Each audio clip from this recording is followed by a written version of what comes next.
Milli Hidrometeorologiya Xidməti martın 31-də Bakıda və Abşeron yarımadasında eyni zamanda bəzi bölgələrdə gözlənilən güclü külək ilə bağlı sarı və narıncı xəbərdarlıq verib.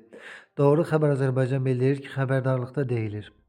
Bakıda və Abşeron yarımadasında eyni zamanda Naxçıvan, Laçın, Şuşa, Xankəndi, Ağdaş, Ağdam, Ağdərə, Xocavənd, Göygöl, Neftçala, Lirik, Yardımlı, Cəlilabad, Biləsuvar, Lənkəran, Astara, Masallı, Ağcıqabul, Füzuli, Gəncə, Samux, Goranboy, Daşkəsən, Naftalan, Zərdab, Beyləqan, Ağcabədi, Mingəçevir, Yevlax, Bərdə, Tərtər, Şamaxı, Qobustan, Xızı, Siyəzən, Şabran, Xaçmaz, Qusar, Şəki, Qax və Zaqatalada cənub-qərb küləyi əsəcək.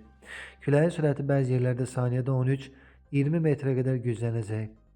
Zəngilan, Kəlbəcər, Qubadlı və Cəbrayılda isə cənub-qərb küləyinin sürəti bəzi yerlərdə saniyədə 28 metrə qədər güclənəcək.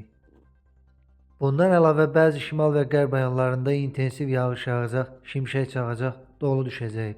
Nazirlik qeyri-sabit hava şəraitində əhalini son dərəcə ehtiyatlı olmağa, xüsusən də küləkli havada elektrik dirəklərinin, yaşlı ağacların, hündür binaların altında durmamağa və avtomobillərini park etməməyə çağırır. Ciddi təhlükə olduqda 112 qaynar xəttə zəng edə bilərsiniz.